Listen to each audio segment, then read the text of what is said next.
We are talking NFC North today. Pete Bercich, Vikings radio analyst and Chicago Catholic League legend. Let's call him that. Notre Dame, too, is in studio with us today. We also got Fran Duffy. Big guest, heavy show today. Talking draft, talking NFC North. It all starts right now. CHGO Bears.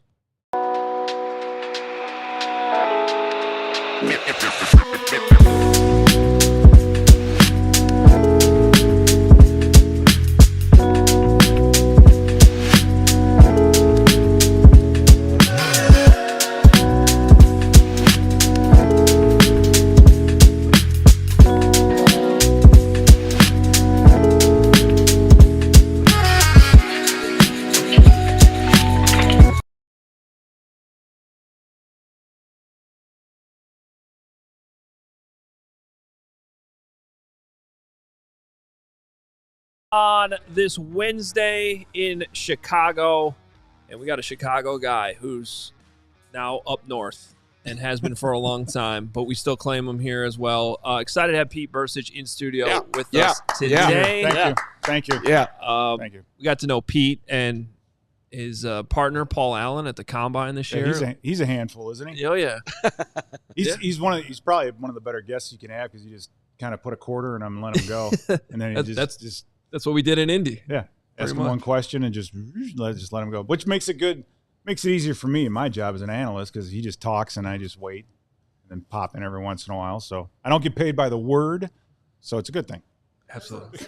At the Combine, Paul, obviously, we were talking a bunch. You're just over there. I was like, man, you're not getting a word in. Paul's going off. Then today, I was hoping the in our meeting room that was being recorded because that was a pretty good show for an hour before we went live. That's fun. Football's the best. I mean, there's nothing better, and the media is obviously expanded, coverage is obviously expanded, but I think the content is still there, right? It's still there. Yep. I mean, there is so much to know and learn, and I love the game. It's my it's one.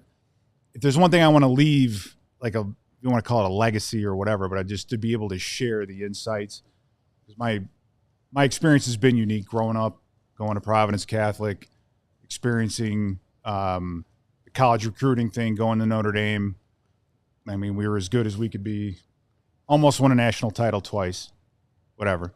But guys like Bryant Young, who were in the Hall of Fame, Jerome Bettis were teammates in the same class as I am there. He's in the Hall of Fame. To play in the NFL for 7 years, and then come back and coach and witness that. Because as a player, you think you know a lot about the game. You're a smart player. I mean, that's why I was able to play multiple positions, and they could just throw me in, and I wouldn't screw anything up. I thought I was a smart guy.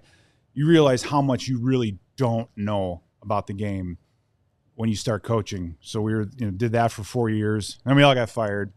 And I decided, you know what, I'm done with that. And got in 2007, the year we drafted Adrian Peterson, I started doing the radio. So I've been part of that. So this will be my 30th season with the Vikings. And I've just learned so much along the way, and that's the part I enjoy. And I love talking Bears because I grew up a Bears fan. So did the bus ever ding you in practice? All the time. We used to, oh my God, all the time. We would do live goal line every Thursday, in practice. And when you're number one, all we did was run the ball. Number two, when it's goal line, you know who's getting the damn ball, right? So it's just like, okay, you break the huddle. You're like, okay, this is gonna hurt, right? It's gonna hurt, so just accept it. And but yeah, he was a special player, great guy too. Yeah, great dude. Wait, Always. So I'm trying to do the years in my head. So were you on Mike Tice's staff? Yeah. So, I was brought in when Mike Tice was brought in.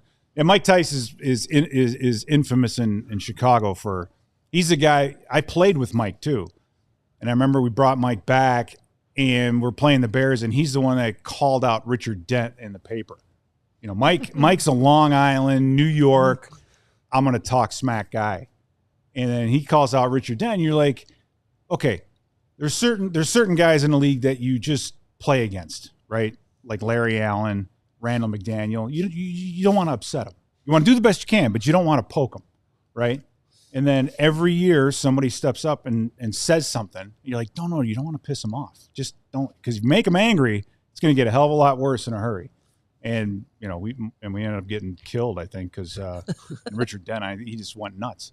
So my point is just Mike gave me my chance. I'm forever grateful for that. But he was, he called out the Raiders when we played out there one time. And then we ended up getting beat, which was not fun. We're like, Mike, why? Well, he doesn't really have a filter. He's just very blunt. Yeah. Football guy. So for you guys, you would have loved his press conferences. Well, man. I covered him when he was the OC here. Okay, all right. Which was great. It was the Randy ratio back with us, and it was fun. That makes me wonder, what did you think when Detroit hired Dan Campbell? Did you think it was going to be this is going to be an absolute disaster for them? Or did you, maybe off the board picker that could work out? Yeah, you knew that about him, and you don't see a lot of personality out of NFL head coaches anymore. Right, so the Dan Campbell thing, I think the players that are there have bought into it. Yeah. Detroit, it's turned around. I mean, my God, it's the only team that we lost to twice last year. Very talented, and he's done a great job. So for the Bears to bring in Ben Johnson makes sense. I mean, you look in the division, right? The Lions are the only team that we lost to twice last year. Okay, and now you're bringing in that knowledge here, right? And then he already knows the Lions, obviously. So I think just a great fit and a good move to bring a guy like that back into the division. And then he called out Matt LaFleur right away too in his first press conference, saying he enjoyed beating Matt. So speaking of calling other teams out, we'll see how that goes over for him too. Well, not only did he call them out, but when we were at the Super Bowl, Ben talked to us me and Mark about how Kevin O'Connell and Ben trade, plays sometimes. They'll call each other and talk about plays. I thought that was interesting. Yeah, that's going to end. That's going to end. You know what I mean? You guys are the Bears. I say you guys. The Bears are in a very similar situation that the Vikings were in a couple years ago when we got Kevin O'Connell from the Super Bowl winning LA Rams. And one thing's for sure with Kevin O'Connell is he's established himself as a good offensive mind, a good developer of quarterback talent, which is the most important position in this league.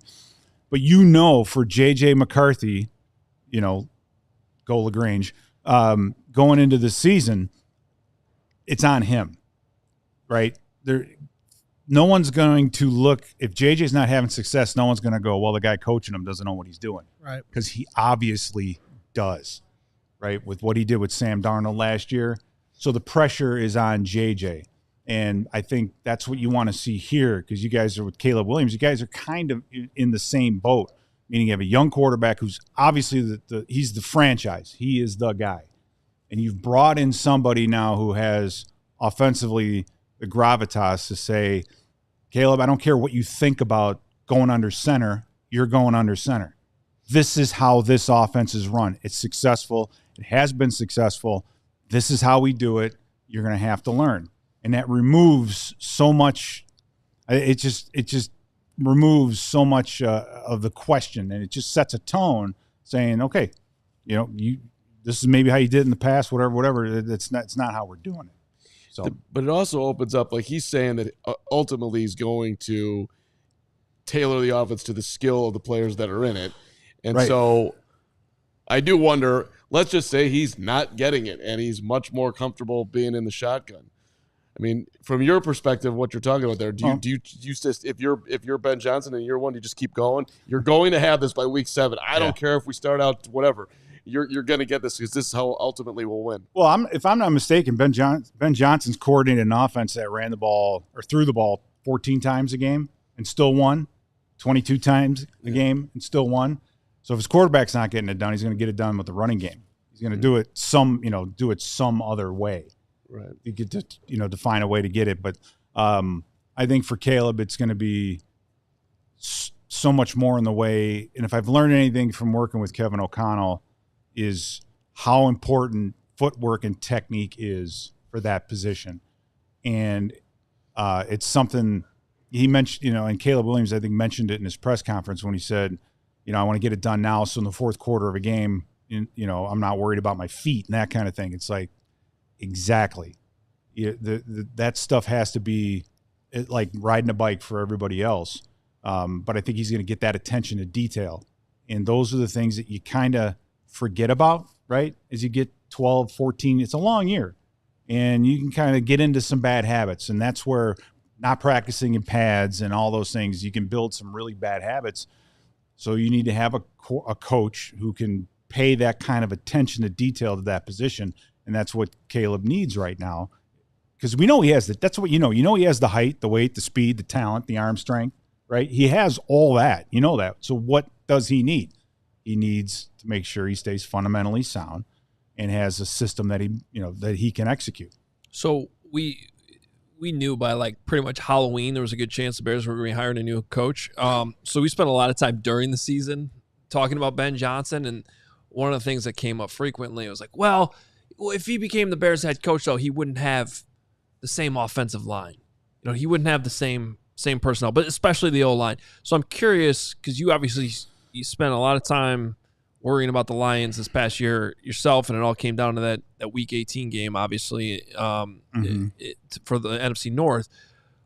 What do you think about what the Bears have done with their offensive line that either makes you think like a lot of the stuff he did in Detroit can carry over, or are you still worried about it? I mean, I guess that's part of the question. I do know this: the offensive line from Detroit, they're much better run blockers. I'd say much. They're better run blockers than they are pass protectors, right? As good as Penei Sewell is, he is unbelievable in the run. He can get beat, and he can get beat on pass rush with speed, right? He struggles. I'm trying to remember the left tackle's name off the top of my head. I can't right now.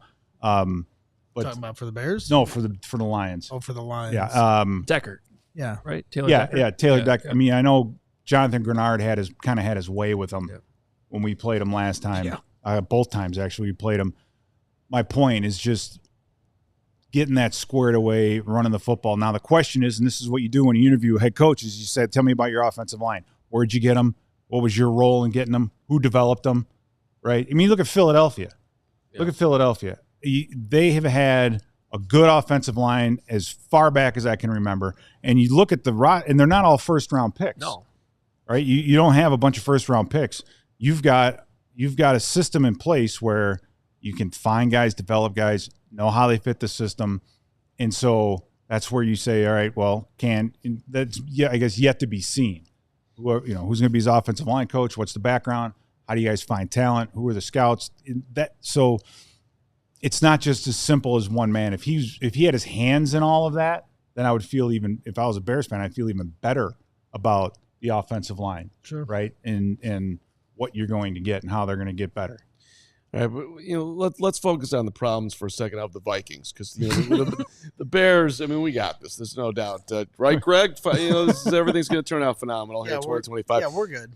I mean, we're worried about you guys. Yeah, we're exactly. And P, we appreciate you making. Can we just agree? Can we just all agree we hate Green Bay? We're good. Okay, good. It's something we can agree on. Yeah, we can all those in favor say aye.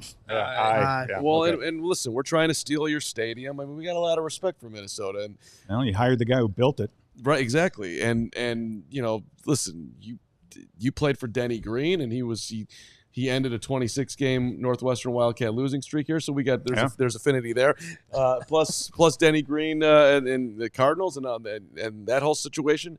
I think that's one of the great games in Bears history. Who we thought they were. So all the sweet things here, but I don't know if you noticed the gambling markets. No one has seen a bigger from where they won last year to what is predicted this year than Minnesota. I guess because they don't think that JJ McCarthy is going to be as good as Sam Darnold was last year. So what do you think about that? Well, we still have, I guess you still have that question mark. I think going into last year, everybody kind of picked the Vikings to finish last in the division. And when you look at it, it made sense. All right, you brought in Jonathan Grenard, Alex Van Ginkel, and Blake Cashman on defense. You're like, okay, who are they? And then, and then you lose Danielle Hunter. So you're kind of like, all right. And then you have a quarterback competition going into it after you draft JJ, because JJ's the guy. You drafted him. You drafted him number 10. You traded up to get him. He's your guy, right? All this stuff with Aaron Rodgers drove me crazy, because it's like, no, it's JJ's team. And so I understood why it's a question at quarterback, right? And we have a bigger question mark at the quarterback position going into the season than even the Bears do. Right, because you guys at least know what Caleb can do. You've seen him play. You expect him to get better. New head coach. All right, well, you got a lot of things improving over here. if there's a thing, I think that teams or that people might be overlooking the Vikings on is just how good the defense will be this year, right? We were a top 5 scoring defense in the league last year, and our defensive tackles were Jonathan Bullard and Jerry Tillery, right? Jerry Tillery was a journeyman, unbelievably talented guy, great dude, but didn't have much of a track record coming in, right? But we were able to do that. Now you bring in, Jonathan Allen and Jerron Hargrave. Okay, now we've got some juice, right? I mean, the whole NFC North. I mean, half the offensive guards in this division were replaced, and now you're bringing in Grady Jarrett, you're bringing in Javon Hargrave, you're bringing in Jonathan Allen. I mean, you have Aleem McNeil is going to be healthy again in Detroit. You've got some really good interior defensive and offensive linemen in this division. So I do expect at least 2, maybe 3 teams to make the playoffs from this division again this year. Well, yeah. I mean, the only team that didn't make any changes were the Packers. They couldn't even make changes to the NFL rules. Losers. Well, it's not done yet. It's not done yet. It's not over yet. Yeah. In fact, those meetings are happening in Minnesota next month where they'll maybe come to some resolution. There'll still be snow on the ground. You going to go? Yeah. It'll depend on the weather. Bring your coat. If it's sunny, I'll go. Bring your coat. If I can go to Target Field and it's 70 degrees. There you go. There it is. There it is. Put a beer in my hand, then I'll be there. But if it's going to be snowing in May, then I'm out. And I've seen that up there. All right. Let's take a quick time out here. Got more on the Vikings. We'll get a little bit into the NFC North as well. But first, light beer just got better. Introducing Sam Adams American Light. Clean, crisp, super easy to drink. No gimmicks, no fluff. Sam Adams American Light. It's not your average light beer. It is brewed with 100% American-sourced ingredients from local independent farmers. Light beer that's made right. Light beer should never feel like a compromise. That's why this is an American classic, so smooth. You'll want to crack open another one. It's always Sam season. Light beer just got better. Grab some Sam Adams American Light. Available now at select Chicago retailers. Must be 21. Please drink responsibly. And shout out to our friends at Bet365. Now, why should you bet with Bet365? Well, I'll tell you why. One of the reasons is their early payout, which they have for the NHL, which they have for basketball, NBA college hoops, and also a Major League Baseball as well. So let's do baseball today. With the Bet365 early payout, you know what happens there, Gregory? If your team goes ahead 5 runs, if the Cubs don't get rained out today, and they go up 5 on the Rangers, you get an instant payout on straight bets and parlay selections marked as winners. Cubs go up 5 in the 3rd inning, you don't have to worry about the rest of the way down. So that is a sweet thing. Download the app, use the code CHGO365 when you sign up. And there is breaking news from Bet365. New customers, $150 in bonus bets when you bet $5. Win or lose, you sign up with the code CHGO365. You deposit $10, you bet $5. They throw $150 into your account. Bet wins, loses, doesn't matter. You're going to have $150 bare minimum or $155 bare minimum in your account. Bonus bets can be used on the spread, totals, player props, futures, and more. So basically anything. Whatever the moment, it is never ordinary at Bet365. You do have to be 21 or older. If you or someone you know has a gambling problem, crisis counseling and referral services can be accessed by calling 1-800-GAMBLER. Back with Pete Bercich here. Vikings radio analyst, played at Providence Catholic, went to Notre Dame, drafted by the Vikings, has been with the Vikings pretty much ever since. Just can't get out of the Midwest. Dude played 5 years in the NFL. He's just picking off Randall Cunningham. More than that. Yeah. 6? I mean, did I short you? Well, no. Well, it was 7. I spent a year on the taxi squad, and then I was on IR. There you go. Where I had an ACL like this guy. Only one though. Only not two. one. Yeah. Not 2, just 1. But we both got it. I tore mine in a sporting event too, so we got that in common. Yeah, exactly, right? exactly. So it's good. We're both athletes. Well, you were anyway, you were close enough to a field. Whatever. Greg. It's. I guess I'd ask this because you were talking about JJ McCarthy right before the break, and so got to ask about this whole Aaron Rodgers flirting. I don't know how. I know Paul Allen might kill us for even bringing this up, but he's not here, Paul. So we're gonna bring it up, and I'm curious, like your whole perspective on this, because you say like, oh, the quarterback's a question, But if they were to sign Aaron Rodgers at some point this summer, or maybe even all the way into training camp, right? All of a sudden things look a little different. Well, there's a couple of things. First of all, Kwesi Adolfo-Mensah, our GM, he's a math guy, right? He's a math guy. He's an Ivy League math guy. So it's one of those where they're gonna look under every rock and make sure they do cover all their bases and all that. So it's like, okay, fine. Well, Kevin O'Connell and Aaron Rodgers have a history, right? They I think he was a coach. He played together, but they know each other, so they talk outside of just on a personal basis. So there's no question that they're talking to him about it, but I think they want to know what the thought of bringing Aaron in to be the starter is what I guess is my point, is to say it's ludicrous. It's not going to happen.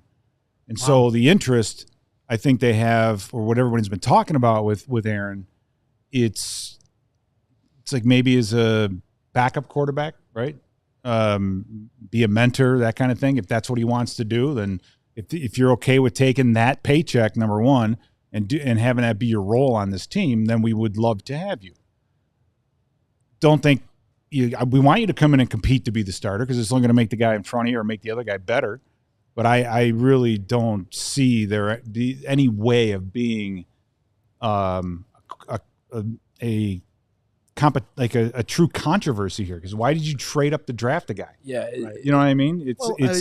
I guess my argument would be, if I was trying to put a Vikings hat on, would to say, well, your team, you just said your defense is, top 5 scoring defense. You have Justin Jefferson, Jordan Addison.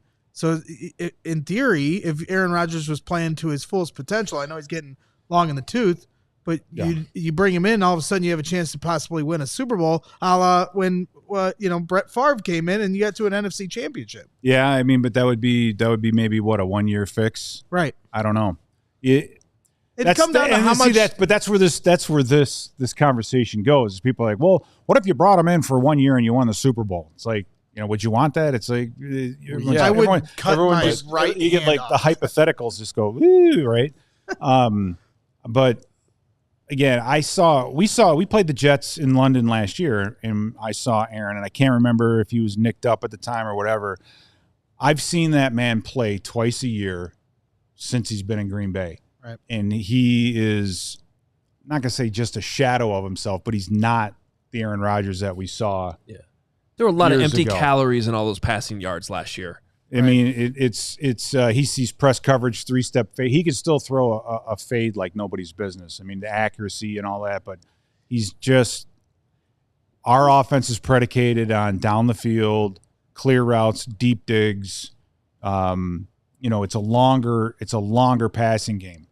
I think our quarterback's time to throw last year was the second highest in the NFL for Darnold. So my point is, a quarterback is going to be dropping back and sitting in the pocket. I don't necessarily think that's one of Aaron Rodgers' strengths anymore. Sure. I think his thing is to sit in a shotgun, see what the defense is going to do, make a quick throw, and move the chains, right? Yep. Run after the catch. JJ is not a run after the catch underneath wide receiver. Jordan Addison is not, right?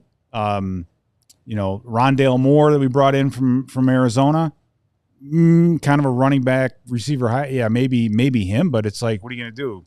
Bring in Rodgers and have Rondale Moore be your guy? Yeah. My point is, it just doesn't make sense. That's fair. Well, and a lot of things, like, plus you're not bringing him in to be a mentor either as a backup.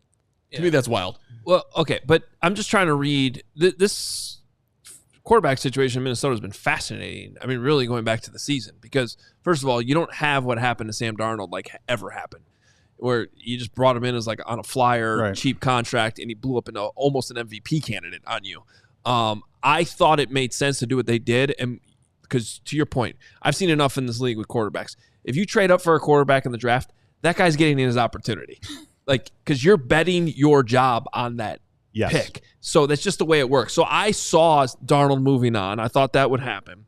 I didn't know what would happen with Daniel Jones, but even that is interesting, because him going to Indy and competing for a job there told you what you're saying. He didn't feel like he could beat JJ McCarthy out in Minnesota. So why the hell would Aaron Rodgers come in all of a sudden and have a different outcome? None of that makes sense to me. If if Jones was smart, he looked around the league and said, where do I have the best chance of being the starter? And with Richardson and the way he played last year and the amount he turned the football over. I mean, look at the Bears game last year, right? The amount the interceptions that he threw, his completion percentage in the 50s, right? He and his agent are like, well, that's where we're going, right? That's where we're going. You got a better chance there than the best chance you have is there, not sitting around waiting for a rookie to either implode or get hurt again. And so I think that's why he moved on. Kevin O'Connell has proven he can develop that position. You look at, we had Josh Dobbs a couple years back, right? We kind of salvaged a decent season out of guys that were just being released all across the league. So he played the position, he coached the position, he's calling the plays, he's in the ear of the quarterback. Let him, that's what I was saying last year, let him draft the quarterback that you guys want, right? We finally have that guy. You remember Christian Ponder? Oh, yeah. Right? Yeah. So we draft Christian Ponder back when we had Adrian Peterson on offense and the Williams wall on defense with Jared Allen, right? Pat Williams, Kevin Williams. No better place for a younger quarterback than to go to a team that has a great defense and a great running game. Because all the guys no one's going to be worried about you, the quarterback. They're going to be playing an 8-man box. All you got to do is play fake and then throw it to the one-on-one, the receivers on the outside. And it still did not work out. If you can pick quarterbacks in this league and know how to develop them, that's an invaluable asset. And that's what I think the Vikings have in Kevin O'Connell. So go with it. He picked them. Go with it, right? Let him be the guy. And I think you're absolutely right. I think Daniel Jones' move says that as well. Sure. Pretty significant tip. Go ahead, Carm. I'm going to put P on the spot. What's your guess on let's just say, hypothetically, JJ starts all 17 games this year. How many yards is he throwing for?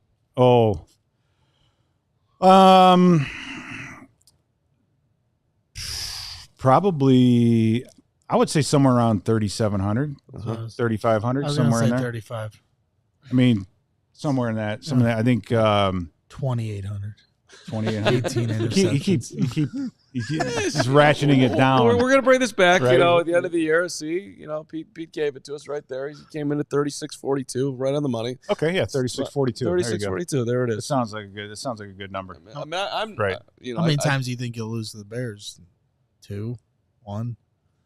I don't know. Hopefully neither. People should know, and not to give too much behind our scenes here, but Pete comes in early, he's hanging out with us. One of Greg's first questions to him is like, "So are you still a Bears fan?" Hey, I'm like, He just goes right there. Played for the Vikings, been with them for 30 years. Are you still a Bears fan? Well, that's what to me. I'd stop. Hold on, I'd stop. So you guys have been to Soldier Field, right? You know where the visitor buses come in? Oh, yeah. And then where our booth is, you have to walk underneath by the TV trucks and everything. And then so before the game, you got to walk back and forth. And I was walking from the booth back down to the field, and I see this dude with glasses and a mink coat. And I look, and I'm like, two of them. I'm like, it's Otis Wilson and Wilbur Marshall, right? And they're just walking. And so I walk up to them. I'm like, listen, you guys don't know me from Adam, but I grew up. I grew up watching you guys. I love you guys. They were the nicest guys in the world. I mean, I met Dick Butkus, and when I was coaching, I went up to him like, Dick, how are you? He's like basically told me to go, basically told me to go screw myself. And it was the greatest thing ever. I'm like, Dick Butkus told me to leave, told me to go out, screw off. It's so, but yeah, to be able to meet those guys that you watch growing up. I mean, oh my God, it's every time I come back to Chicago, I get giddy, I get all fired up, and I love it. Who was your 85 favorite? Of all of them? Yeah. Oh my God. That's a tough one. Braggs loves 85 Bears talk. It's 40th year anniversary. This is the last. Easy answer. This is the last year we're. You're going to say Walter, go it. somewhere else. But are you trying to say your favorite? Because or are you saying the best player on that team? No, your favorite, like your guy. Poster up on the wall. Followed the probably Wilbur Marshall. Okay. Yeah. Thank you. Yeah. See, now that's a sweet answer. Those guys were awesome. The poster where he's got the Lions guy just completely. Ferguson. Yeah.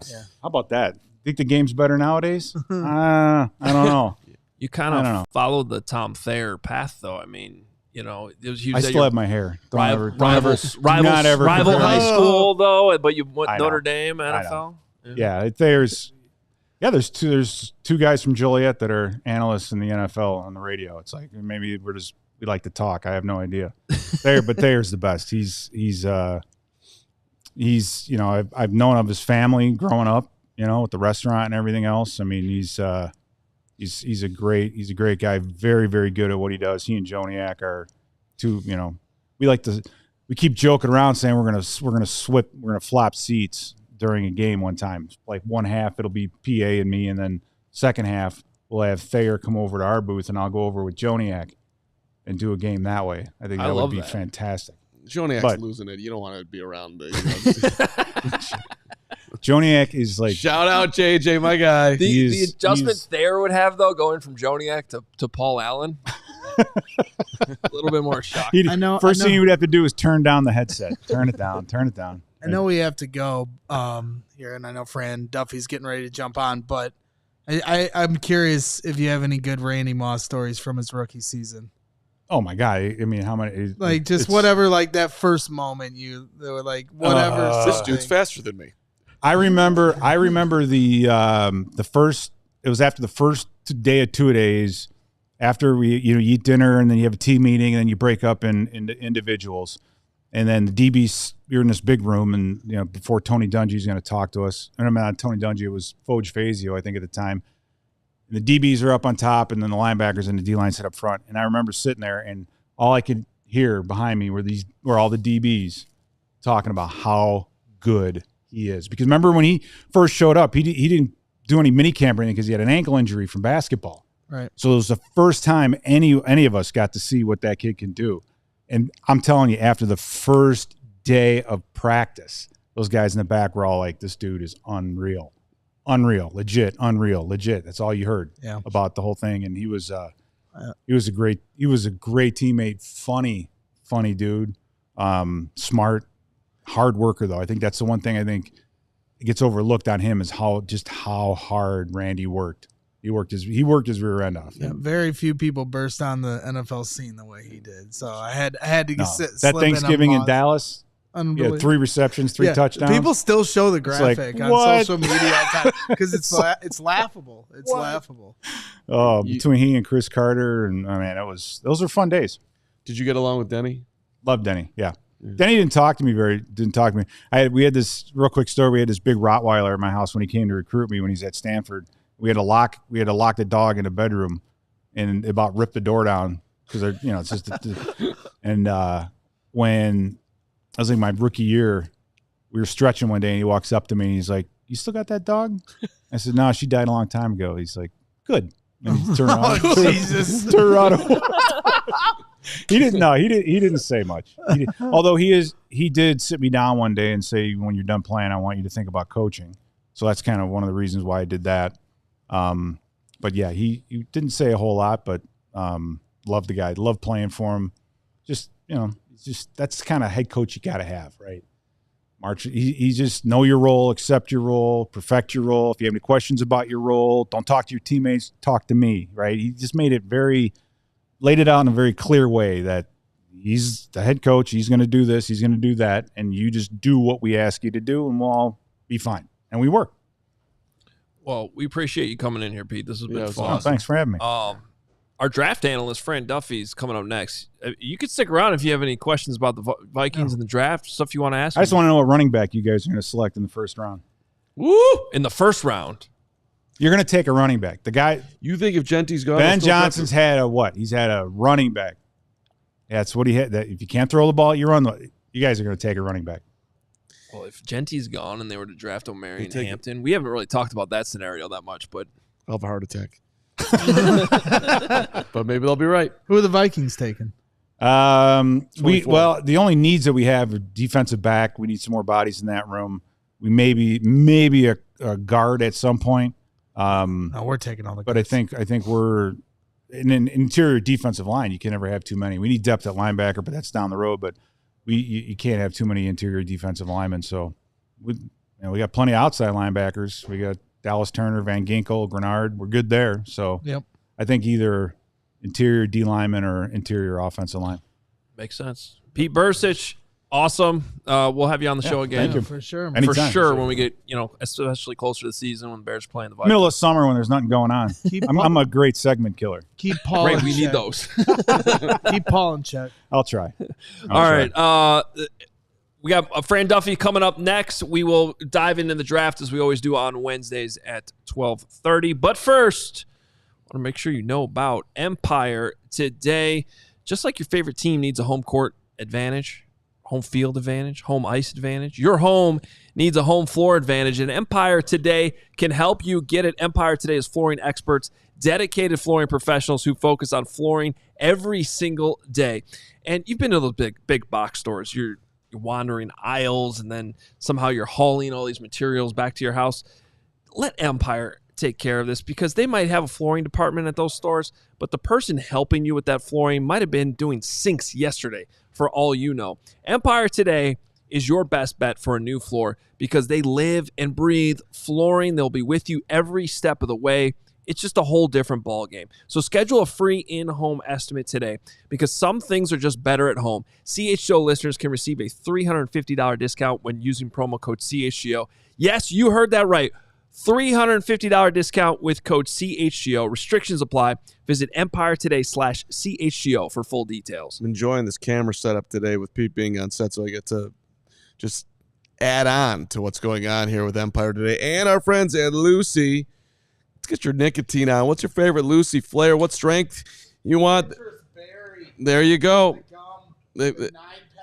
They've got it all for you. Let's level up that nicotine routine with Lucy. This is what you do. You go to lucy.co. Some people could wait for some sound effects of their Dr. Pepper Zero till after the Lucy, but that's fine. It goes great with the Lucy. You can chew it, have some Dr. Pepper Zero. Go to lucy.co/CHGO. Use the promo code CHGO2025. You get 20% off your first order. They do have a 30-day refund policy if you change your mind. Lucy.co. Use the code CHGO2025 to get 20% off. All the flavors, straight delicious. How much strength do you want? They've got all the options for you. Yes, there is some important stuff that you need to know. Lucy products are only for adults of legal age, and every order is age verified.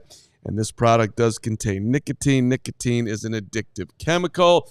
As we turn our focus to our friend, our ALLCITY draft expert, Fran Duffy, joining us on the program, which the franchise, Fantastic, Franimal, Frandasmal, here with us Wednesdays, 12:30, or today, 12:38. Don't worry, Hoge's going to return here, Fran. You'll get your plenty of Hoge here. But what do you think about what our guy, Pete Bercich, just said that, hey, Genty's gone, Bears are going running back at 10. Would that shock you? And even forget about it shocking you, would you think that Hampton at 10 is a reasonable pick if they actually did that? Yeah, it would be a little rich for my blood personally. Like, I really like Hampton. I do think that he's a first-round player in this draft, but it would be a little rich for me. I do appreciate you guys getting in some Minnesota Vikings intel. I'm sitting here taking notes, listening to the end of that segment, so I do appreciate that question from your end. But I think Hampton at 10, a little rich for my blood. I do think Genty's off the board by the time the Bears are picking at 10. It's funny.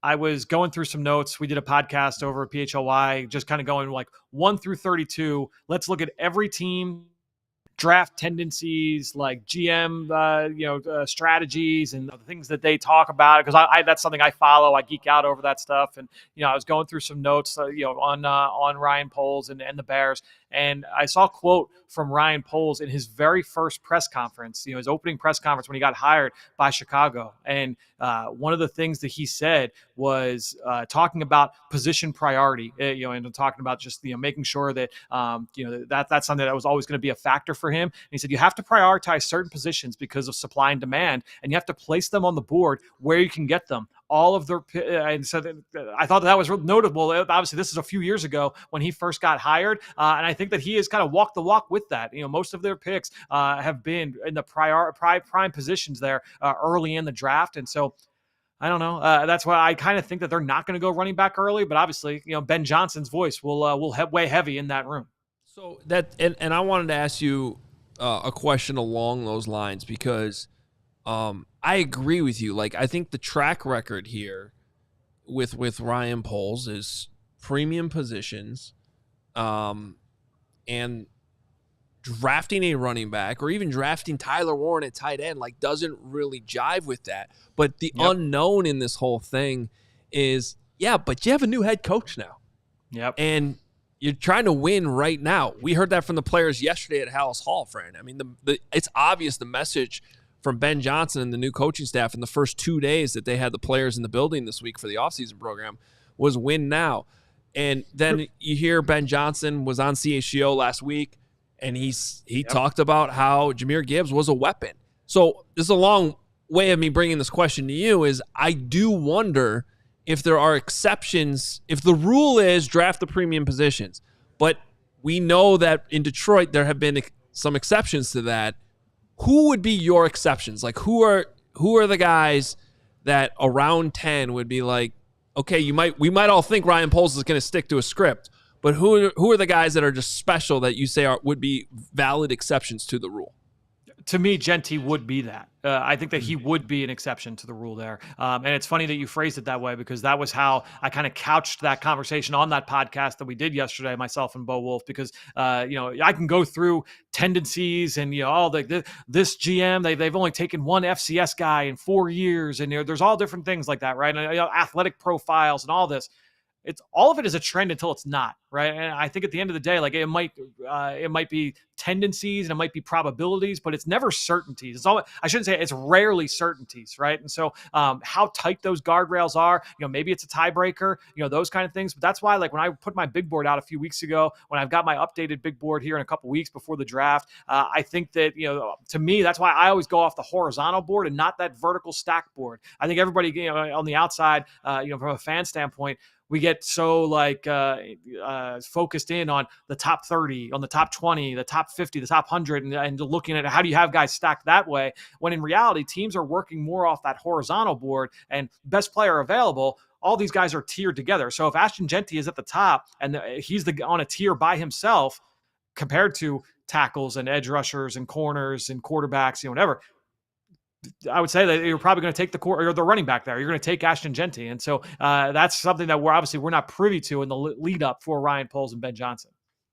Well, you can always give up a first round pick next year, move up to number 3, and you can get Ashton Genty. So there you go. I know last week or the last couple of weeks, we talked about some different wide receivers that have taken a top 30 visit. The Bears seem to be casting a wide net of different types of players they're bringing in, reportedly some top 30 visits. So I want to throw a couple names at you. Wide receivers Jalen Lane from Virginia Tech and Dante Fleming from Tulane. Just curious of, the fit they'd have with Ben Johnson. Yeah, I like Lane a lot. I do think that he's a day 2 type of pick. He reminds me, honestly, a player that you guys are familiar with in the NFC North. I wrote down Jaden Reed while watching him. He's he's on the shorter side, under 5'10", but he's got good length. He's got a dense build, good athlete. He's quick. He's sudden. That all showed up watching him on film. He is both quick and fast. That's one of the things that stood out right away while watching him. He can get a little bit better as a route runner. He's got some good flashes there. What I liked about the usage, everything at Virginia Tech the last 2 years has been underneath, from the slot, gadgety type stuff. Let's get him the ball fast, let him work out yards after catch wise. But he started his career at Middle Tennessee, and at Middle Tennessee, he was an outside receiver and a lot of vertical stuff. So depending on which tapes you watch from different stages of his career, you can see him do a little bit of everything, and he's excelled in that role. He plays all special teams. He's a hard worker, rave reviews, talking with people on that coaching staff down at Virginia Tech. And so to me, Jalen Lane, like rock solid day 2 type of pick. Could he fall into the 4th round? Like I do think that that's possible, but to me, he would be a really fun piece for Ben Johnson and this offense. That would be someone that I'd be really intrigued by. I haven't done enough on the Tulane kid, honestly, Braggs, but that's a guy I told you guys last week that as we get closer to the draft, a lot of the guys that I haven't studied that were 30 visits for all of our all-city teams, I'm going to try and see if I can bang a bunch of those guys out in the days leading up. So if our CHGO diehards, they might have already seen this. You get great, awesome bonus content all the time when you're a diehard, including Fran's entire draft guide. But this came out this morning. a new piece from Fran with the headline of many NFL draft experts aren't in love with these 10 prospects, but I see them differently. I don't want you to give away the whole thing here since this is diehard content, but where were you going with this piece? What and maybe give us an example or two. Yeah, I mean, it was one of those things where it's one of the fun parts of the process, right? You guys all know this. You're watching players, you meet players, you go through the profile, you talk to people in the league about players, and you start feeling attached to certain ones. You're like, yeah, like I feel like I like this guy a little bit more than where he's being talked about. And there might be teams and scouts that agree with you, and there are going to be others that don't. But you just say, for whatever reason, you feel attracted to them. So let's go through who are 10 names, and maybe not necessarily like in order, but who are 10 names that stand out. For me, obviously one guy is, and he's at the very top of the list, and we've talked about him before, and that's Walter Nolan, the defensive tackle from Ole Miss. And I think when you're looking at his overall skill set, watching him on film in the fall, I said, yeah, this is a guy that can win in a lot of different ways. He's got quickness. He's got power. He can win in the run game. He makes plays with effort and pursuit down the field. He was a 5-star kid coming out of high school, goes to Texas A&M, and it was, just okay for 2 years. Then he goes to Ole Miss last year and he blows up. Go to the Senior Bowl. I thought he was really good at the Senior Bowl, stuck it out through an injury, stayed there through the course of the week when other guys were leaving. I kind of liked that from a guy that's got that pedigree. And then, it's like, all right, well, now that the Senior Bowl's over, I've got all the info. Let me just crunch the numbers a little bit on Walter Nolan. And the analytics were outstanding. One of the things that I do is I'll look at production for defense, all defensive players, and say, okay, when you look at tackles, TFLs, you look at sacks, hits, hurries. Let's put them all together. I'm going to weigh them because obviously like a sack is worth more than a tackle, right? So we're going to weigh them and look at, put it on a per snap basis, spit out a number. And that gives me like a production score. Well, for Walter Nolan, he finished in the 90th percentile amongst all defensive tackles drafted in the last decade, with that production score. Here's the list of players that were drafted on day 1 or day 2 that produced at the level that Walter Nolan did. There's a bunch of starters. Levi Onwuzurike, Braden Fisk, Dexter Lawrence, Vita Vea, Jalen Carter, Jeffrey Simmons, Kalijah Cansey, Kobe Turner, Christian Barmore, Jonathan Allen, Quinnen Williams. That's outstanding company. One backup on that list was Chris Wormley, who came out of Michigan, was a late 3rd-round pick to the Baltimore Ravens, and he's stuck in the league for a long time, but he was just a backup. That's the list, though, and it's all starters, all high-impact players. So I'm looking at Walter Nolan, I'm like, all right, the film was good. The Senior Bowl was good. The numbers are good. He didn't do anything at the combine. He hasn't worked out at the pro day. He's sitting on all that. I just feel really good about the profile. That's a guy I want to bet on moving forward into the NFL. I'm glad you brought up Walter Nolan because I'm in. Well, this is exactly what Fran's talking about though, because my draft prep usually doesn't really start until we get in the offseason. Me and too. This year, honestly, was delayed more than normal because of the Bears coaching search. Other than like the games I'm watching in the fall, I do take some notes. I do try to follow along, but it really doesn't go, happen until January. Senior Bowl. But Senior Bowl would be a good example. But at some point early in January, for some reason, Walter Nolan's name came up, and that was one of the first tapes I downloaded and watched. And I was like, this guy should be in play for the Bears at number 10. And then you start paying attention to other people's opinions on stuff, and they're like, nah, he's a late first-round guy. If you're lucky, you'll get. I think at one point, Fran, I might even texted you and been like, is there any chance this guy lasts to the 2nd round? And you're like, probably not. But like the more and more I watch him, I'm like, why can't he be the Bears pick at number 10? Now, he fell off the radar a little bit because the Bears did sign Grady Jarrett, and they sort of dressed the defensive tackle position, but I think he's good enough for number 10, and I just agree with you. I think he's going to outperform wherever he ends up getting drafted. Yeah, Hoge, I mocked him to San Francisco in a mock draft at some point. I know I mocked him to Dallas at one point, or others have mocked him to Dallas as well. So, that's the range that I've seen with Walter Nolan. I've seen him as high as like 8 overall in some mock drafts. And then there are a lot of mock drafts where he falls out around 1. He's been the most popular pick for the Eagles at 32, right? And so it's just all over the board with this player. But again, it's just a guy I just feel really good about moving into the NFL. So speaking of mocks, we talked about this yesterday or the day before, I forget. But regardless, Genty's gone, Tyler Warren's gone, Will Campbell's gone. The Bears are on the clock at 10. What's Fran Duffy doing? Not to put you on the spot too much. I'll be drinking.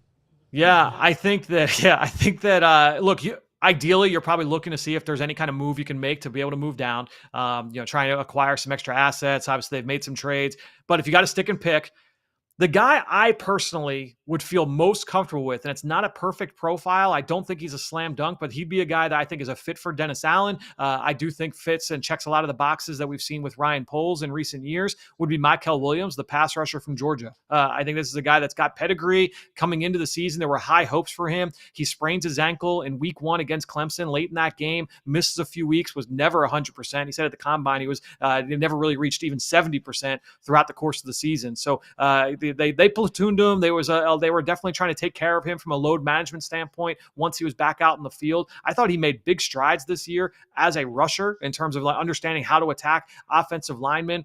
In that scheme, you're never going to see guys have great production. That was the case with Jalen Carter. It was the case with Nolan Smith and Jordan Davis. All those guys coming out of that Georgia scheme have never put up big numbers just because of what they're asked to do. So that was the case with Williams. He always managed at least 4.5 sacks every single season. He's got great length. The athleticism shows up on tape. He gutted it out through injury, which is something I respect. I just think that, again, that's a profile I'm willing to bet on moving into the NFL. So, Fran, I mean, we met at the combine, so I'm sure you could tell my physical prowess, and it's pretty hard to move me off my spot, especially pre-surgery. So when we were there looking at the offensive linemen, just kind of sizing them up, I knew there were some guys there I could move. If I really had to, I could move. There was one offensive lineman I was watching. Have you ever seen the video of you doing that kickback? Was that 2 years ago? That was a couple years ago. Yeah. Of Paris. Yeah, Paris Johnson Jr. Because he made a funny noise as he would do his kickback, and so I did one. Paris thought it was funny. Definition of athlete. Yeah, I'm an athlete, and that's what people understand about me. So the one guy that when we were interviewing the offensive line, I was like, cannot move this dude for sure, was Jonas Savai. Savai. Let Fran do it. Do it. Savanaia. Yeah, but the good thing with those names is you gotta literally enunciate every vowel. That's what I've learned over the years. Is you just enunciate every single vowel. Yeah, standing in front of this dude, I was like, wow, this dude, you're not moving this dude. He is just a mass of strength and muscle. Bears had a top 30 visit with him, so I'm just curious about your perspective on the prospect and the chances that he could land in Chicago. Yeah, he is definitely a player that I think fits a lot of the things that I've talked about with Ryan Poles in the past. When you're looking at what he has typically looked for from a profile standpoint, I think when you're looking at Savanaia, the player, he's played tackle, guard. He's played left side and right side. I do think he's best cast as an interior player. I do think that he's more of a guard just from a body type standpoint, the foot quickness. He gave up some production this year when he did move to tackle. I think that's even just watching him over the summer before he did that, I viewed him as more of an interior player. But I do think he's got some tackle flex. And honestly, his superpower, he is really stout on contact, Bragg. So to me, you nailed it. To me, that was one of the things that stood out to me most, is that he is just really strong. His unable to kind of get off of his spot from that standpoint. He's very aggressive with his sets. He likes to be able to take the attack to defensive linemen. He'll go for those killer blocks and get guys on their back. He's a fun player to study. I just think there's some athletic limitations there that would prevent him from being a high pick. I just saw a rock solid offensive lineman moving into the NFL. Congrats, Greg. You just got a lot of acknowledgement that your ability to analyze players is spot on. Yeah, but someone in the comments said that a Chalupa would get him off his spot. Well, that's true. I mean, if you put anything on a Taco Bell menu in front of me, I'm going to move off my spot and take that Taco Bell and eat it. We're proud of you. Hey, I think Steven has a follow-up question. Okay. Maybe not a follow-up to that, but Fran, I've been firmly in the camp of the Bears need another safety, and I was looking over your big board, and I saw Jonas Sanker, a guy I hadn't previously heard of, safety out of Virginia. You have him 24th on your big board despite a 3rd to 4th round projection. I want to know what you see in him, because he could potentially be a guy the Bears take with that pick number 72 in the 3rd round. Yeah, he's actually another player that I spotlighted on that piece that Hoge referenced earlier. One of the guys that I know I'm higher on than everybody else. I just view him as an NFL starter all day, and I don't see a lot of holes in this profile. This is a guy that can play as a top-down defender in deep zone coverage. He'll match up in the slot at times. Did a lot of that at the Senior Bowl, actually. I think that's a fine part of his game. I do like him deeper, where he can kind of survey the field. He's got great zone eyes. He can make plays on the football. He's a really methodical, reliable tackler and run defender. He takes good good angles to the football, playing top down. He can finish one-on-one in the alley, in space on ball carriers. So when I look at Jonas Sanker, I just see a guy, again, like athletically, no questions. Recovery speed and overall range on the back end, no real questions there. He run defense, coverage. I just like the profile. I like this guy as a future starter in the NFL.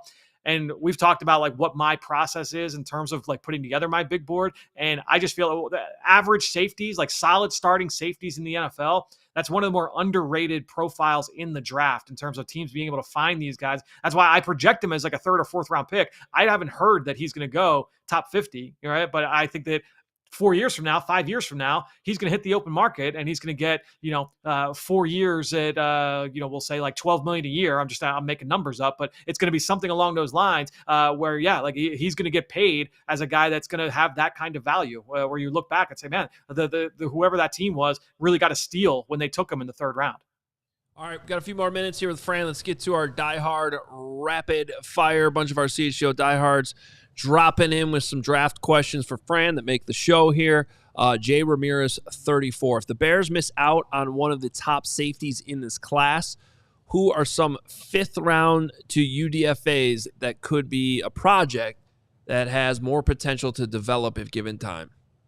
Yeah, I think when you're looking at 5th round, I would say like the absolute floor that this player should go would be Billy Bowman from Oklahoma, really undersized, and that would be what would knock him down that far. To me, I view him more as like a 3rd or 4th rounder, but for a guy that's as small as he is, and it's like every check mark across the board, really short, really light, really short arms, really tiny hands, like all across the board, he's just a very small safety. So that would be something where, that could knock him down into the 5th round range, but this is a guy that's always around the ball, outstanding instincts and versatility. So I would say Billy Bowman from Oklahoma stands out. I'll throw one more in there, a guy that's likely to be in that range. Let's go Lathan Ransom from Ohio State, rather. And when I look at Ransom, physicality in the run game, run the alley, finish one-on-one. He's got some athletic limitations that would bump him that far down, but in terms of just being that reliable one-on-one tackler, I like Ransom in that role. Let's go to I Yell a Lot, which I believe this is Greg's burner account. Yeah, I will read the I Yell a Lot because I relate to this. And he asks, Fran, I think that Kevin Winston Jr. could be this year's Eddie Jackson. What are your thoughts on him, and where do you see him coming off the board? Yeah, I loved Eddie Jackson when he was coming out of Alabama. I had a very high grade on him when he was coming out. I liked Eddie Jackson. I probably had a little bit of a higher grade. I do see what you're thinking there in terms of this is a guy that's coming off an injury, and that's what's making him fall a little bit. With Jackson, if memory serves, it was a broken leg when he was at Alabama, and that's what got him to fall a little bit. Yep. With Winston, it's an ACL, which can be a little bit more troublesome, obviously, but he came back and tested within 6 months. Everything I've heard with Kevin Winston is like A++ off the field. All the character reviews have been outstanding. Talking with people at Penn State, and then also talking with scouts that have been through the building, talking with people that have worked with him over the course of the pre-draft process as well. And so I think when you're looking at Winston, A+ character, I like him more from a run defense standpoint than a coverage standpoint. With Jackson, he was a former corner in the SEC, started for Nick Saban at corner. And so he had probably more coverage chops than I think with Winston. I don't think he's a liability, but I think the upside was just a little bit higher there with Eddie Jackson. We got a kind of a double-barreled here from the diehards. And Austin, our guy, asked, consensus top 10 pick, but has the biggest bust potential of those consensus. Who you got? Yeah, for me, this would be Jalen Walker, the pass rusher, linebacker, do everything player from Georgia. He's a player. I like the player. I like the way he plays. I just struggle with saying as an edge rusher, he's probably a little bit too small to be an every down guy, and he's not quite athletic enough to be that mismatch type. I know there's comparisons to Hassan Reddick. Reddick tested like a freak. People will say Micah Parsons. Micah Parsons tested like a freak. Jalen Walker pulled the Seinfeld and was like, I choose not to run. And I look at that and I say, this is a guy that on film does not look like a plus athlete. He can close, but I don't see a top flight pass rusher. And as an off-ball backer, I don't think he sees things all that great. I think that he would be a little bit of an athletic liability in space that way. And so I struggle with Jalen Walker. It seems like he's going to go top 10, which would be rich for me. Yeah, and this is the Die Hard Rapid Fire as we're starting to close things up. Make sure you become a Die Hard at allchgo.com, and you're able to go into our Discord channel and get these questions off like you're seeing here on the show today. And then, of course, we have our draft party coming up on April 24th and 25th as well. Gary Ross, bouncing off that question, he asks, who is a surprise name Fran can see being taken in the top 10 that hasn't really been discussed at all? Yeah, this is a tougher one to answer just because there's been a lot of guys talked about going in the top 10. Let me go with a guy that was talked about in the top 10 coming into the season. And I was like, all right, that's probably a little bit rich. I don't know if I'm quite there. Now I'm like, all right, I actually think this guy does have a shot at going this high in the draft. And it's probably still a little rich for me, but people have kind of forgotten about him. And that's Michigan corner Will Johnson. I think when you're looking at Johnson, the injury cost him the majority of this year. And he was. This is a guy that play him in off coverage, let him read things out, jump throws, make plays on the ball. I don't think he's like that pure press man corner that everyone thought he was. Coming into the season, I never really saw that as the strength of his game. But if you want a guy that's going to lay in the weeds and kind of read things out again and kind of jump those throws from off coverage, I think that's your man. You look at the Raiders, if they don't take Ashton Genty, or if Genty goes 5 to Jacksonville or something like that, we have some kind of shocker that way. I think the Raiders could be in play. I think the Saints would make some sense for Will Johnson as well. And so that would be two teams I would keep an eye for the Michigan corner. Give you the Carm gem of the day. See what you think here, Fran. I know we got more rapid fire, but Fran's got to go here soon, too. Okay, Fran's got to go. We got a couple minutes. Lay it on me, Carm. Kyle Williams used to work here, covers now for the Sun-Times. He also pops in here every now and then. He also played for two teams in college, not the same Kyle Williams, UNLV, Washington State. I like Yak. He's got Yak, perhaps a slot guy. What do you think? Late round pick, Kyle Williams, Bears. Yeah, I think he goes earlier than late rounds. I think that he's a square, round 3 type of wide receiver. I liked Kyle Williams on film. I thought he had a pretty good week at the Senior Bowl. I was this close to making him one of the practice players of the week down there. He kind of reminds me of Jahan Dotson, Zay Flowers. Both those guys were first round picks, and maybe that might have been a little rich for them. But he's undersized, but he's really quick feet. I like his release package. He can separate at the top of the route. He's got speed to work vertically down the field. He ran 4.4 flat in Indy. I think he showed that off there. Good after the catch. I like Kyle Williams. I think he's probably one of the more underrated players, honestly, in this class. So you talked about Mike. That A+ analysis. I heard it. Right there. You're very. Thank you. Your draft analysis is second. I watch YouTube and I find guys. Thank you. I yell a lot. Finishing things off here for the Die Hard Rapid Fire. We appreciate everybody chiming in and contributing here to the program. He's asking about a Dennis Allen fit. We've talked a lot about this the last few weeks. In the second or third round, identifying an edge defender that's a fit for the Dennis Allen scheme. Yeah, it's great names there. I mean, Landon Jackson certainly pops into mind in terms of his length, his ability to push the pocket. Jordan Bercich, I think that definitely makes some sense as well. Line him outside, bigger body that's able to kind of push the pocket from out there. Just kind of looking through the rest of my names here. I mean, Barron Sorrell would be a little bit, he'd get into day 3. Jared Ivey from Ole Miss, he'd be another one that stands out in that way. But I would say if you're looking round 2, Landon Jackson, Tui Moloau from Ohio State. Those would be 2 definites. And then when you get to round 3, I think that's when you're getting into Jordan Bercich territory. Okay. Fran, you're the best, man. Appreciate it. Appreciate it, guys. We'll talk next week. For dominance. See you guys. He's a Fran. By the way, I like he's a Franiac.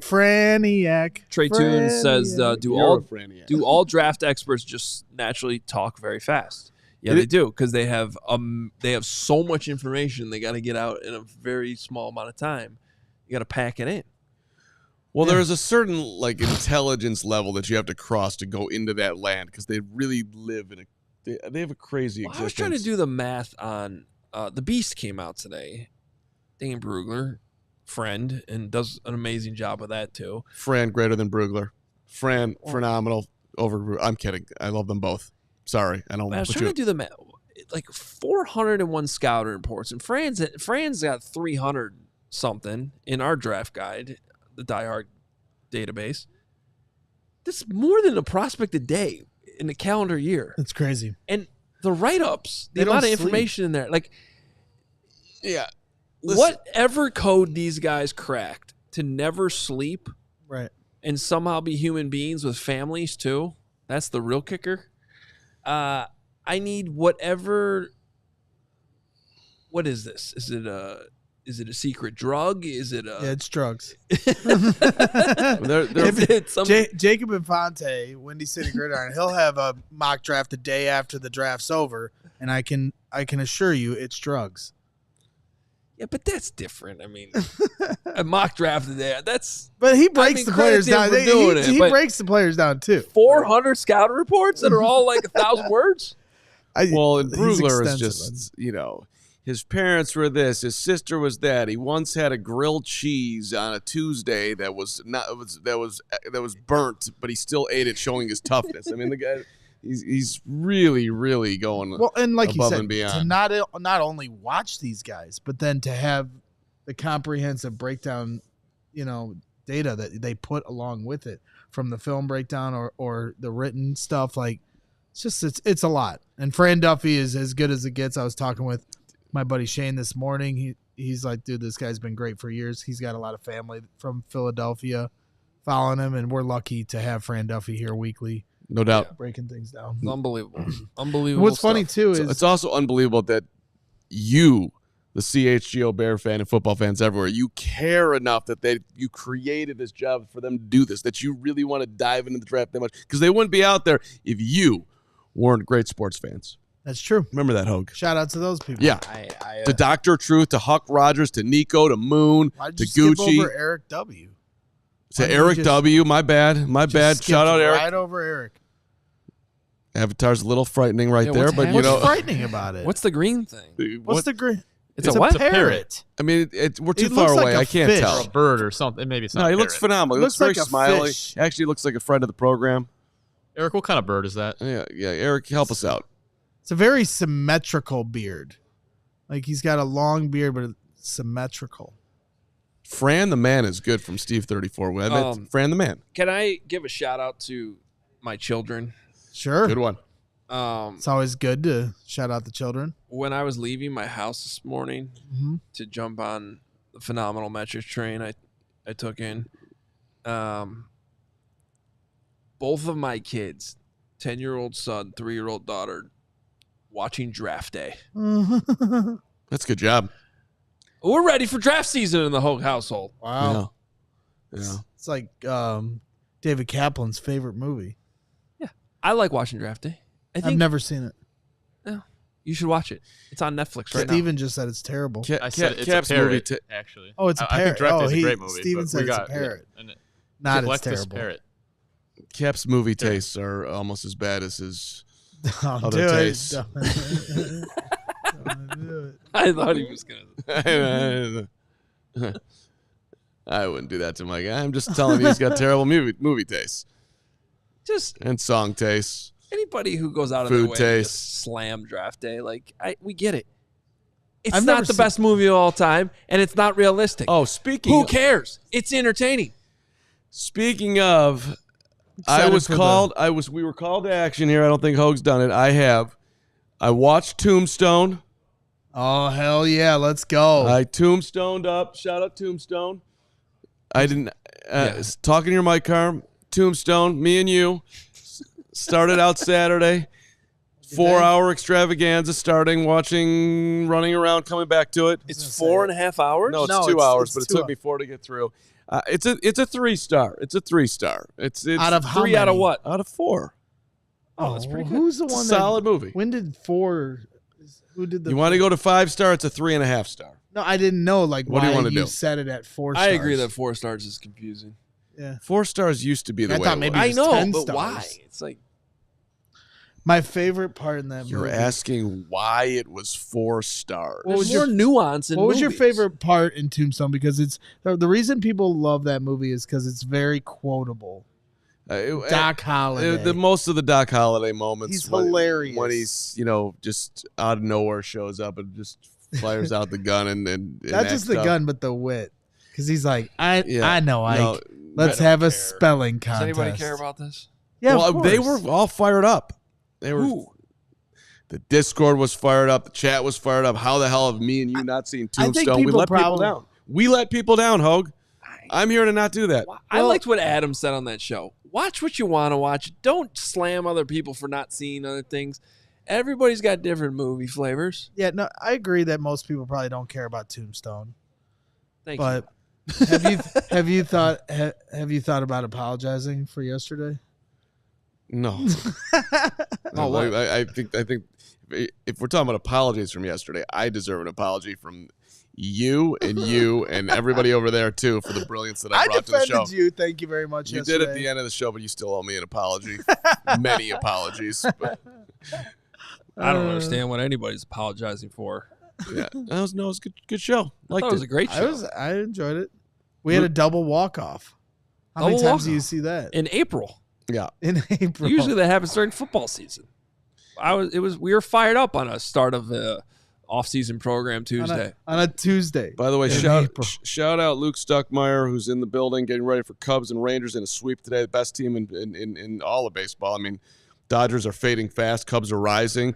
If you haven't subscribed to the new Cubs channel, go do that right now. Getting close to 2,000. Let's go. Once they get to 2,000, they're releasing their final shirt of their new collection, which is a very, very cool collection. They got the hot dog. They got some good ones. I have a question for you, Greg. Speaking of the Cubs, and yes, everybody should right now go subscribe to the Cubs channel, even if you're a White Sox fan. Helps support the company. We appreciate you. The Cubs have a 1:20 home game on Friday of the NFL draft. How are you handling that? So I have tried to convince both my wife and Jake that I can do it all. Okay. And no one will let me do this. Yeah, I'm going to go right into Jake's office when the show is over and tell him absolutely not. Yeah, no, he's already told me absolutely okay, not. Good. He's ahead of you. But yes, you see on the screen the list of the Friday 120. So please come out to them. We got them all season long. Cubs Sox on May 16th. Let's go. Could you imagine Greg by pick 72 on Friday night if he went draft party Thursday? You realize Thursday? I'm going to be up anyway. If he was a normal human being, he could go to Murphy's, hang out, go into the bleachers, leave in the second inning, not drink, and come on over. But since he's not that person, we have to completely take him out of the equation. So what I think I should do is go to the draft party Thursday night, stay up however late we're going to stay up. You know, it's going to happen, celebrating, Ashton Genty, whatever they're going to do. Maybe we're getting trench drunk. Maybe, some would say. And then there's a 40% chance we're booing the pick. No, never. And then go to Friday 120 the next day. Maybe take some diehards with me. Maybe take some diehards that have made the trip to Chicago to see this. I just take them with me. Buy some bleacher tickets for them. Then we come back to the draft party Friday night, run it back. That's what I want to do, and nobody wants me to do it because nobody likes having fun. I got a better idea. We do Thursday night. You get as drunk as you want to get, and then you stay up all night and then you go to the Cubs game, and then we hear from you on Saturday when we do round 3. I think that's totally fine. You can take Friday night off. We could check in on you from some bar in Wrigley on your phone when you're hammered Friday night, and that'll be a great hit. I think that's fine. Hoge? It's April. They shouldn't even be playing baseball games right now. Agreed. That's my hot take.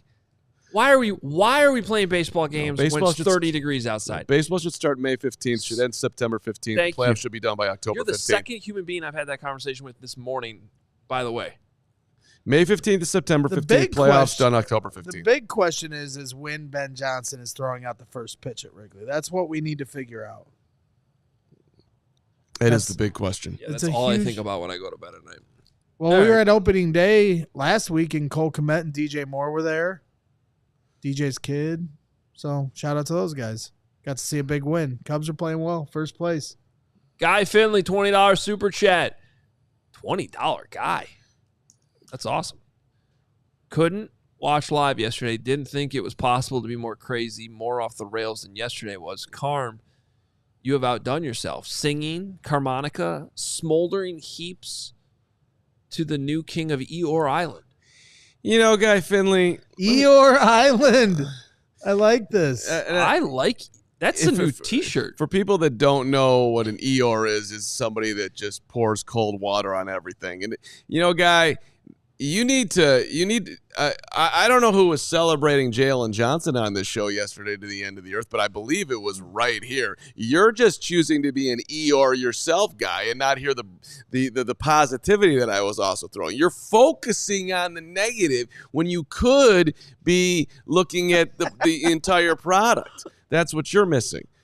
And I'm sorry, I'm just not going to lie to you here, Guy. When I hear things that I think are a little bit off, I'm going to call them out. Why are you so shifted, like so close to Hoge? Like you're not centered in your chair. Because the mic is over here. It's not in. If I was in the middle. There's this thing called bending it. Yeah, but then it breaks, and I just listen. It also fine. Forget it. It's not the mic. I want to be as far away from you as possible. I was setting you up on a tee. I set you up on a tee. You didn't take the bait. All right. Just there. That's right. I was trying to keep my distance. Sit up on the. Yeah. I'm going to maintain my take from yesterday, which is for overanalyzing press conferences on April 8th. We all have a problem. Well, we do have a problem. It's a Wednesday in early April, and we're talking about the Bears every day for an hour and a half, and that's because we're diehards. So we do have a problem. It's called passion, and what's one step further of passion? It's called insanity. And we all are a little crazy. And that's why we come together every day. Yeah, some more than others, but we're all in the same pool, and that's why we're here together every week, every day. Where in the pool are you exactly? The deep end. This is the above ground pool? I'm in the deep end. Yeah. This is your above. When is the pool open? As soon as I can. A couple weeks, that hopefully. Should be. They shouldn't be able to play baseball in Chicago until my pool open. Opens? That should be the rule. Is there an opening pool ceremony? Do you have like a... No. Like the first. I mean, yeah, it's a big moment. The first makers and diet. But the water's like really cold when you open it. I don't have like a heater. I'm not. It's not heated at all? No, the sun warms it. Why can't By July? I don't need a heater. You get used to the water. Who swims in the pool? Me and my daughter every day. We smile and laugh and. Jenny get in there? Jenny will get in there sometimes. But she wants to Jenny wants to like relax on a raft, and me and Addie do not allow her to relax ever in her life. Not just in the pool. That sounds great. I agree, yeah. Yeah. Same. Yeah, she'd try to like relax, and then we just start rocking it and flip her over. Barb like that. I put out the Mom gets in the pool. Barb gets in the pool. Barb wrote on my Facebook page yesterday that she's coming to the draft party. Of course she is. It's because that so better have them cookies ready too. I don't think I've been on Facebook in 6 months. Well, you've been getting tagged in a lot of stuff. Am I? Yeah, like show stuff. Oh. Bad job by me, I guess. All right. I think we're done here. I think we're done here. Yeah, I think we're done here. We'll be back tomorrow. Carm book the Ja Joyner from Minnesota, edge rusher. Back-to-back Minnesota guests? Back-to-back Minnesota, and then we got another special guest on Friday too. But yeah, we'll look at a late round, mid-round, maybe even we'll bump up to third round. Damn it, after he has this interview. Ja Joyner's an interesting cat. Will be with us to start the show tomorrow amongst everything else we're doing. And shout out to you, Hoge. Just great job today. I really thought that you came ready to play. I can't tell. Like 50, you can never tell what 50% serious about that. You can never tell if Carm is serious or joking. You also can never tell where he's going to go with the sentence. He'll start slow. He'll make a reference that he's going to attach to whatever he's about to say that makes absolutely no sense. And then he starts to panic by the end of that sentence and says, I never panic. This Bears go right now. And then that's how it ends. And then you're just like, at some point you like black out. You're like, wait, what did he just say? I was amazed that Fran was able to answer that question today. Hey, Kyle Williams. Kyle Williams over here worked here, and then he went to the Sun Where's Times. He going to get drafted? He went to Northwestern, and there's a Kyle Williams in the draft, and he's on the Bears. Go. I literally thought you asked him when Kyle Williams, who's now covering the White Sox for the Sun Times, that's right, was going to get drafted. Fran speaks my language, and so do both of you, and so does everybody else. Did I really do a good job today or not? You did a great job today. I still can't tell if he's being serious. Adam, I really appreciated that you brought Pete Bercich into the studio today. I enjoyed talking to him. I loved the fact that he was connected to Denny Green, one of my favorite coaches in Northwestern history. I like having former players on the set. I thought that was sweet. I thought Pete was a great guy. I really enjoyed it. You sucked. Was that clear? That was great. All right. I was kidding. No, yeah. So wait, is he kidding or not? I mean, geez, now he finishes with he was kidding. All right. That's a great way to end the show. We'll be back tomorrow at noon. Thanks to Stephen producing. Really appreciate Pete Bercich coming in studio. He drove all the way from Minnesota just for today. Not really, but we're going to say he did. And we'll be back tomorrow, I guess. Tomorrow, become a diehard. Buy tickets to the draft party. All right? Come join us. We're never doing it again if you don't come out this year.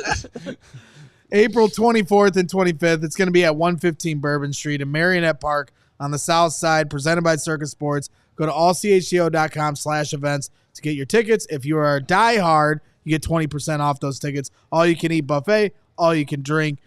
Drink packages included with your ticket. Come on out. We'll be there. Corey Wooten, Lance Briggs, the whole gang, and all the CHGO sports people will be there as well. All you can eat and drink in today's economy should be like $198. Where you get $85. Come on in, have a great meal, drink all you want, hang out, sit on Braggs' lap. It's a bargain. You're the okay. I am the lap guy. You're the right. lap guy. I'm the lap guy. You're right. You're absolutely right. No way sitting on my lap. I know that. Goodbye. We'll talk to you tomorrow noon. See ya. We all silly like the mayor.